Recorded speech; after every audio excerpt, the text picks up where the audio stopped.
jólasveinarnir komu undir fyrir 400 árum eða svo. Það var á stjörnubjartri nóttu þegar Grýla og Leppa lúði ákváðu að gera dó. Mjöður hafði verið við hönd fyrir partinn þann dag sem létti Grýlu lund og var Leppa lúð í hag. 9 mánuðum síðar Grýla bölvaði þessari örlagaríku nótt. Ólík þennan heim 13 vitleysinga, henni var nú ekki lengur rótt.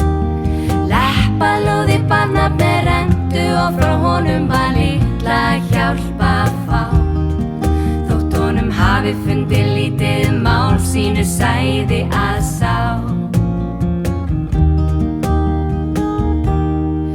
En hvert mannspar þakkar fyrir ástalát þessi og uppskeru þess ég klárlega blessi. Enda höfum við grætt af tá og fingri. Ég tala nú ekki ef við vorum töluvert yngri. Bræðurnir 13 gjafmildir eru, en fáir vita þeir eru 14 í raun og veru. Já, þið heyrðu rétt, þetta kann að vera stór frétt. 14. jólasveinninn var ein Leppa lúðarson. Enda gafst hún upp á kauða, það ekki nema von. Hún ákvað því að kanna nýjar lendur og finna kauða sem erlendur, og hitti það Kjartan sem hafði ei verið við kvenmann kenndur. Grýla dró hann á tál með kvenlegum þokkar sínum.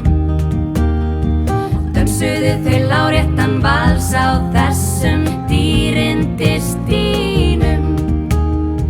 Grýla var aftur þunguð, fann hún fyrir mikilli óvon.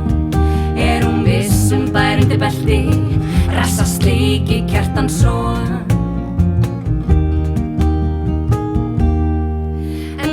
Mannspar þakkar fyrir ástalát þessi og uppskeru þess ég klárlega blessi. Enda höfum við grætt af tá og fingri. Ég tala nú ekki ef við vorum töluvert yngri. Bræðurnir 13 gjafmildir eru, en fáir vita þeir eru 14 í raun og veru. Já, þið heyrðu rétt, þetta kann að vera stór frétt. Rassasleikir til í raun og veru, þótt við óskum ekki eftir hans nærveru. En það svo skrítið við þessa tilveru að rassasleikir hefur þurft að lifa í einveru. Hann þyrft að finna sér hvern veru sem væri til að vera í hans samveru. Þau gæti leitt til uppskeru, þau gæti búið til, þau gæti búið til lífveru.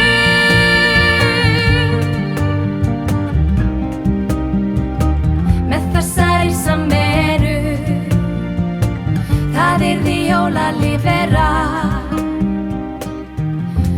Í það minnsta örvera.